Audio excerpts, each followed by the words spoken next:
Hello and welcome to take two of Golden Slipper Day here on the RacingBet preview. I'm your host, Tim Geers, joined as I am by Trent Crebbin each and every week. We looked at the Golden Slipper Day preview last week. It got rained out, so we're back to do it all again this week, albeit Trent has a fresh meeting at Bendigo to look forward to for Golden Mile Day. This week's show is brought to you by playup.com.au. So make sure if you're having a bet this weekend, you jump on PlayUp and check out all of their odds for every race. Trent, how's things over there in Melbourne? You got through the Valley last week. Unfortunately, we didn't get through anything in Sydney, but they put the carnival back a week and we're ready to go this week. Yeah, it's good. It was a little bit of a mix up there. It's probably the right decision. I guess from just a neutral point of view, there's definitely better fields now. So I guess there is something to look forward to in Sydney this week. And like you said, Bendigo should be a good day as well. Yeah, certainly better fields, but it doesn't make it any better for those of us who spent about 6 hours on the form last week, only to have horses added in and barriers changed. So have to go back and do it all again. But to be quite honest, not a whole lot has changed in my mindset from where we were last week. A few of the feature races, as you said, have had a few interesting inclusions, which we'll talk through shortly. And yeah, makes it better for a good day's racing there on Saturday. How do we think this track's going to end up? Obviously, the whole week was rained out last week. There's plenty of people saying that we could end up in the soft range. I'm planning for probably a heavy track. How do you see it? Yeah, well, I was kind of convinced it would be heavy, still quite a heavy 9 or so throughout the week. And then there's been track work riders coming off and saying that it's going to be closer to a 7. So that'd be a fair effort by the track team at Rosehill to get it back after how much rain they copped. But yeah, I'd be probably around that heavy 8 range. You'd want to be getting through it pretty well to be winning. As we spoke about last week, there's 5 Group 1s on the card this week. One of the biggest days racing on the calendar. We've got the Ranvet Stakes, the Rosehill Guineas, the Ryder Stakes, the Golden Slipper Stakes, and finally the Galaxy. Trent, what do you got over there at Bendigo? Have you seen the fields? What are the fields like, and what's the quality of racing like? Yeah, it looks a pretty solid card. The feature of the day is the Golden Mile. A few horses resuming there, and then they've got also the Bendigo Guineas, the St. Ledger Trial, and a couple of other handy races. I think it's a pretty strong betting card overall, to be honest. So we should be looking to get a few results on the board. All right, well, let's kick things off over there at Bendigo with you and get straight into your best bets of the day. Your best bet comes up in race number 4, a moral beaten at Moonee Valley last start, you tell me. That's horse number 4, Fanciful Toff, currently $2.25 with Play Up. Your best of the day, Kieran Maher, David Eustace, and Jamie Carr booked to ride. Yeah, it's a nice combination there. And like you said, it was a moral beaten last start at the Valley. Tiernan Nugent just handed up from barrier 1 when he probably should have led, which he admitted to after the race. Kind of just got stuck behind a wall of horses there. The winner went on by. He got out late and just really charged the line, missed by a nose. Jamie Carr takes the ride here, and even after losing the apprentice and getting Carr on, he still meets the winner better at the weight. So I think that's a really good setup here. Draws out a little bit, barrier 5, should get a lovely run, and I just think he's going to be really hard to beat. The market loved him in the at Moonee Valley as well, so I think there could be a similar scenario here where he starts a really heavily supported dominant favourite, and I think he'll be winning. All right, race 4, number 4, Trent's best bet on the day. Unfortunately, about 1 minute before we started recording, Trent's best value bet of the day was scratched, which was set to be Copper Fox in the last. Is there anything else that stands out as value, or should we just direct the viewers to jump on RacingBet and check out your race-by-race preview? Yeah, I might have to do a little bit more research there, see if I can find something at odds for the punters. Potentially race 7, number 6, Military Parade, I think is a good shout at each way odds. But yeah, like I said, check out racingbet.com.au and we'll have the full race-by-race analysis there. All righty, well, let's shift over to Sydney, Rosehill Gardens. We've spoken about how the track may end up. As I said, 5 Group 1s on the card. We'll take you through all 5. We did go through them in last week's preview, but as we said, there's been a few little key changes along the way with some of these fields. So we'll waste no time getting into them. The first Group 1 on the card is the Ranvet Stakes. It's race number 4 on the card, I believe. Yep, where we see Very Elegant and Dave, as we spoke about last week. But we've also seen Colette added into this week's field, along with the Cox Plate winner, Sir Dragonet. So a little bit more spice and a little bit more depth than just a Dave versus Very Elegant. As we mentioned on last week's show, these two have faced twice before. The scoreline stands 2-0 to a Dave. They met in last year's Ranvet Stakes where he got the better of her, and then he came out and bolted in the Queen Elizabeth Stakes again. I said last week that he's probably come over an improved horse this time around. You know, we saw him win a Group 1 back in the UK. So there are some people saying that Very Elegant's improved this prep. Well, I reckon Adabe comes over as a better horse than what he did last preparation. And, you know, really that makes him the horse to beat. But the very key piece of information which we found out today is that he's undergoing a vet exam on race day. I think there was a problem with one of his shoes or something along those lines. He showed signs of lameness, so he's undergoing a race day veterinary exam. How do you see that? That really shakes up the race for me, because I think in last week's preview I had him as something like a 2-unit bet. But for me now, with that information under the belt, this basically becomes a no-bet race. Yeah, it's tough. I already, as most people, found them really tough to split. You were kind of sticking up for Adabe on a heavy 10, just saying that he really loved the bog, even though Very Elegant gets through it very well also. But yeah, it's very tough for me. Like I said, Colette's not hopeless. Yeah, just probably cheering Very Elegant, but probably not betting. Oh, it's just an absolute headache now. Like, regardless of the surface, even if it was soft, I would still have Adabe over Very Elegant. They met on that that surface last year's Ranvet. It was a soft 5, so he still had the better of Very Elegant on that occasion. He's had 9 starts at 2,000 metres for 5 wins and 4 minor placings. As I said, last time we saw him, it was the Group 1 winner over this distance in the UK by 2.5 lengths. If he was to bring that form here, I think he'd win. But like, how can you take $2.25 now, knowing that he's undergoing a race day vet exam against the likes of Very Elegant? Like, he's going to have to be 100% to be winning this. And with that information, that we found out, it's very hard to kind of dive in at that sort of price. The other one to consider is Sir Dragon. I actually had a dream last night that Sir Dragon won by about 5 lengths. Whether he's going to do that or not, I doubt it. He doesn't seem to me to have come back the same horse this preparation. Granted, we've only seen him over 1,400 and 1,600 in the All-Star Mile. He does get up to 2,000 metres. But how have you kind of assessed how he's come back this prep compared to obviously when he won the Cox Plate and then ran well in a Melbourne Cup last prep?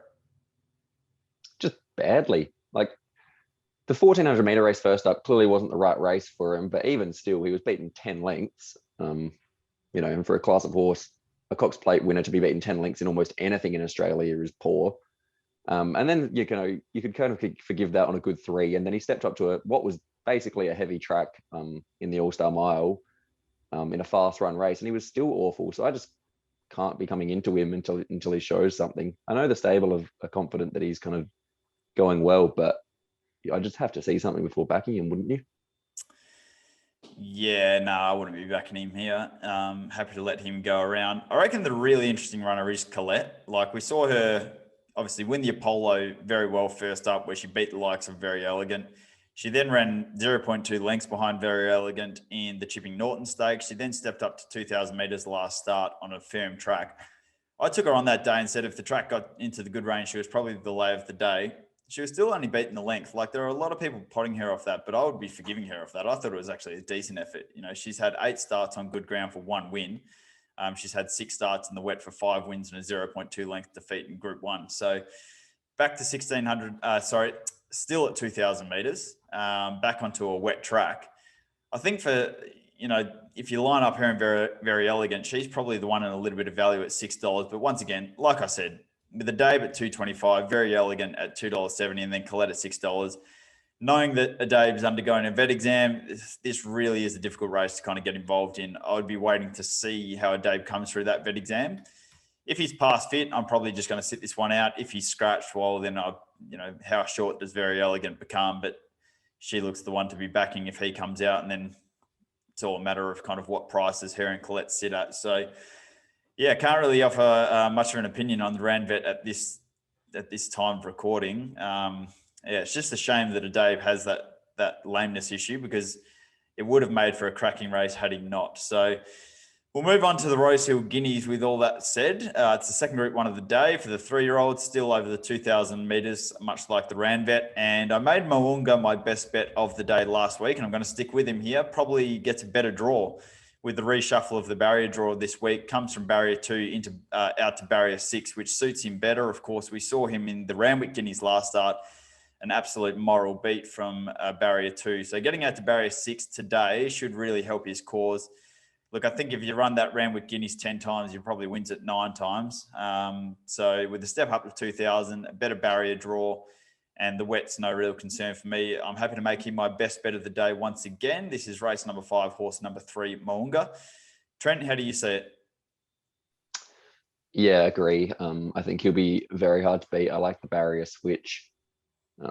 Probably like not on a bog heavy 10, probably suits him as well, just because I can throw up a couple of weird results. I think all things being equal, he's going to be really hard to beat. Yep, I've made in the same race, I think the $14 about Wheelhouse's value again. Mentioned in last week's preview, he was able to run 4th, beaten less than 2 lengths in the Ranvet Guineas, despite sitting 3 wide the trip. I think probably the 3 weeks between runs for him actually suits, after that tough run. I'm sure Waller will have him spot on for this. He's won on a soft track before. I think at $14, he's slightly overlooked by the market there. Lions Raw, obviously hard to beat. $8.50 is probably a decent price about him, given that he did win the Ranvet Guineas last start. And interested to get your thoughts on Grand Slam here. We saw him absolutely destroy his rivals at Moonee Valley last start in the Group 2 Alistair Clark Stakes. That was over this distance. Jumped straight to the front for Jamie Carr and never looked back. How do you see him lining up here? Very interesting inclusion this week. Yeah, I thought he was probably the main danger, to be honest, just bringing that different form line. But they clearly just were waiting for him to get fit before they sent him forward. And they did last night in the Alistair Clark. He got the dream run, it was a day he really wanted to be on speed. And he got that. It was quite a soft, he said a good track there, but that was definitely not true at that stage. So I think he'll handle the soft ground. Draws well, goes forward. And I think he's the 2 weeks between runs compared to a few of these having had 3 weeks now. I thought he was probably if you wanted to have a saver, he'd be mine. Yeah, good race. Good race, the Rosehill Guineas. But I'll stick with what I was doing last week. Probably, if anything, a touch more confident. Moonga on top, and Wheelhouse the value. Moonga being my best value my best bet of the day. Race number 6, the third Group 1 on the card, is the Group 1 George Ryder Stakes over 1,500 metres, and this is another headache of a Group 1 here. How do you see this? I see your boyfriend Avilius at the top of the market at $4.20 here. I'll be playing around him, but I'm sure you're going to make a strong case to back him. I wouldn't really call him one of my boyfriends. I've got plenty of them, but I haven't really fallen into him that many times. I didn't back him first up. I do think it'd be hard to beat than here, I have. I'll give you the tip. Well, he wins quite a lot of races too. So anyway, I do think it'll be hard to beat here. I probably would have preferred it on the real heavy surface. Goes well second up. I think he goes better at Rosehill as well. He's probably not really any value at around that $4 mark, but he's draws better here as well. Probably a leading chance. But yeah, like you said, this is a really tough race. And I don't have a really firm opinion here. Yeah, I know he was good first up, but I can't have him favourite here. Like, it's been 78 weeks since his last win. That's a long time. I just think there's so many horses. I could make a case for 3, 4, 5, probably 7 horses in this race. Look, I can make the case for Avilius, but even dropping back to the 1,500 metres second up, I don't see as a positive. I had Funstar on top last week. Not sure I'd even have her on top anymore this week. I still think Juniper can run a race at around double figure odds, $17 or so. First up from a spell. I think he's a very sneaky chance, sent over here by the Mar Uster stable, obviously in Victoria. Mizzy, she's run back-to-back placings in Group 1 company. She finished ahead of Masked Crusader, who we saw go to Melbourne and win a Group 1 last Friday night. So that's obviously good form for a race like this. Star of the Seas comes out of the All-Star Mile. Wet track suits him. Colding, if the track keeps improving, it's certainly a case to be made for him. And even think it over at $41. I think he's the blowout chance in the race. He's been super in his first 2 starts back. He won at huge odds when I mentioned him in my preview and then didn't have anything on at 60-1. Second up from a spell, he's run second behind I Am Superman. I Am Superman just got the dream run throughout last start. I thought Think It Over was very good again from the back of the field. Third up, he's had 3 starts for a win and 2 second placings. Loves a soft track. He's probably another one that the better the ground gets, the better it's going to suit him. If it was a bog track, it wouldn't suit him. But I think at $41, he's the blowout chance in the race. So, yeah, it's a bit of a headache of a race. If you had to hold a gun to my head, I'd be having small bets on Juniper and Think It Over, probably even Star of the Seas. I really have to kind of see what price Funstar gets to from Barrier 1. I was kind of keen on her by default last week just because I thought it was her or Avilius, and I wasn't keen on Avilius. So I kind of just landed on her. But I think this race has a fair bit of depth to it. So, yeah, a bit of a headache.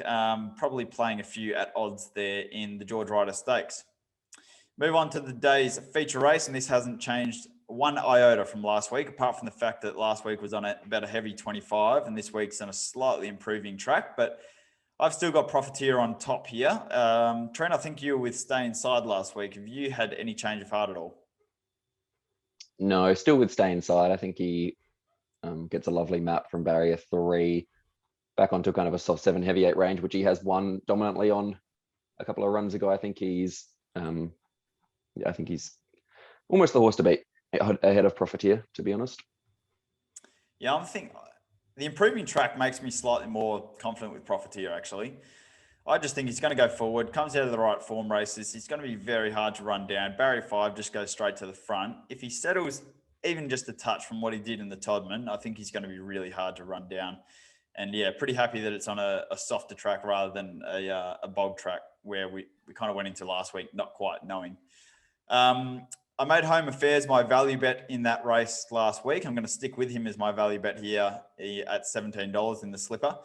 As I said last week, I think he's just improved with every single run. He's going to continue to improve. Chris Waller will have this horse absolutely spot on for his grand final. Draws well, barrier 2. James McDonald jumps off, Stay Inside to ride him. Yeah, I just think Waller grand final. Everything's lining up for him to run well here. And at $17, I think he's a touch over the odds. But yeah, concede that Stay Inside is the main danger, obviously, to the favourite. What is he now? 480. Yeah. So last week we were getting $6 or $6.50, I think, about Stay Inside. So he's come in a bit with particularly the scratching of O President, which probably does shake up the race a little bit because I think O President would have been one of the ones going forward to put a little bit of pressure on Profiteer. But Profiteer now just finds an uncontested lead, doesn't he? Yeah, I would have thought so. He was O President was kind of the main speed danger there. Home Affairs probably trying to kick up a little bit, but I can't really see him going with Profiteer early. So we saw that in the Todman. So yeah, it'll just be whether Profiteer over races and falls in a hole, or if he puts it all together and probably wins if he does that, to be honest. The other thing I reckon would be really interesting to see is now what they do with Shakiro. Like with O President in my theory last week was with O President in the race, they would send him forward, obviously being a front runner, and take Shakiro back from barrier 15. Wallace said a couple of weeks ago, he basically said whichever barrier they draw is normally where they end up in the run.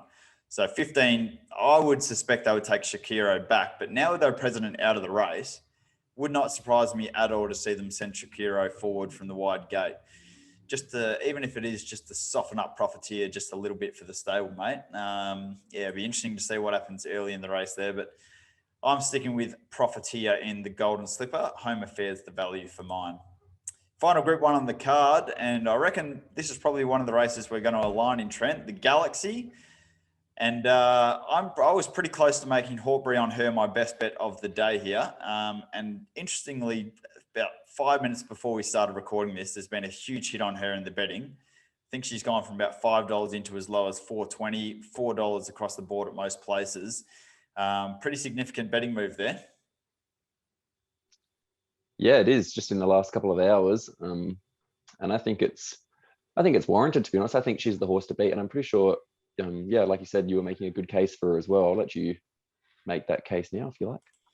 Yeah, well, like I said last week, I think she was awesome first up last prep in the Scirocco, and she was returning from injury on that occasion. So we saw her go on to run 5th in the Everest behind Classique Legend. I think she's probably had a better preparation this time around, given that she's not coming from so long off the track from an injury. She's probably had a better lead up this time around. Both her trials have been awesome. James McDonald booked first up from a spell. I've already mentioned how good her first up record is. And yeah, I think with that draw on an improving track in particular, I think she's quite clearly the one to beat. And sneaky from Chris Waller here, just throwing in Nature Strip, gets an extra kilo off Hawkbury on her. Of course, Nature Strip not taking his place, but what it means is Hawkbury on her last week was due to carry 55. This week she's carrying 54. So she gets an extra kilo off in the weights. Very sneaky there from Waller, and it could be the winning move, although I think she would have won last week anyway. But it just means that against a horse like Taylor, which is the favourite for this race, she's now, carrying 3 kilos more rather than 4 kilos. And in a handicap, every kilo counts. What do you think of that from the CJ Waller stable? Yeah, very shrewd by Waller, but if it's in the rules, there's no knock at him doing it. So fair game. Yeah, works out better for us, I guess. Absolutely, yeah, and potentially that could have some contribution to that betting move that we've seen. Interesting to see what market does on race day. I'm going to take a wild guess here that she's going to be pretty fair. It wouldn't even surprise me to see her start a clear-cut favourite. I think she's quite clearly the horse to beat. And one of the better bets on the day, that's race 8, the Group 1, the Galaxy. Horse number 4, Hort Brion Her.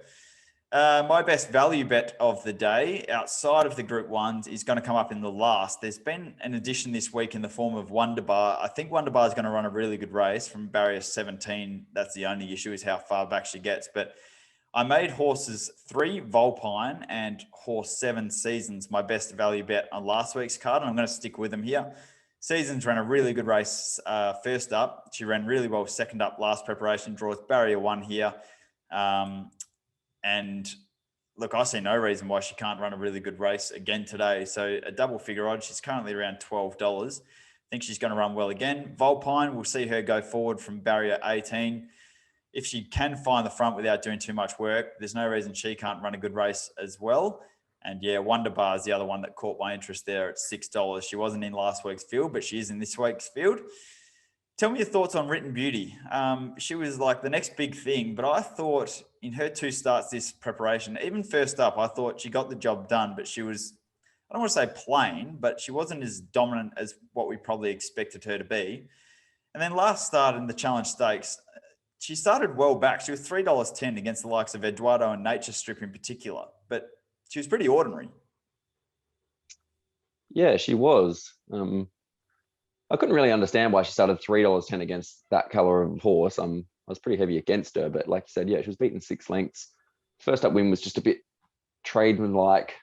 Not really sure what to make of her, but then you could make the case, she started, you look through her SPs, her last few started $3.10 against Nature Strip, $1.30, $1.80, $1.70, $1.85, $1.45. And now she comes up here at $5.50 in a mare's Group 3. So I wouldn't knock you for saying that she's a bet here. I think she probably wants a drying surface, but very interesting runner.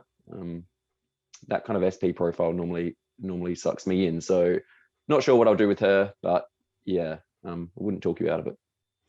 Yeah, plenty of fascinating angles throughout the card at Rosehill. 9 races in total. You can find my race-by-race preview up on racingbet.com.au, as well as my runner-by-runner preview of the Group 1 Golden Slipper, of course, the day's feature race for the 2-year-olds. You'll find all of Trent's work on Bendigo, also up on RacingBet, as well as our Brisbane coverage and our coverage from Western Australia as well. So it'll all be happening.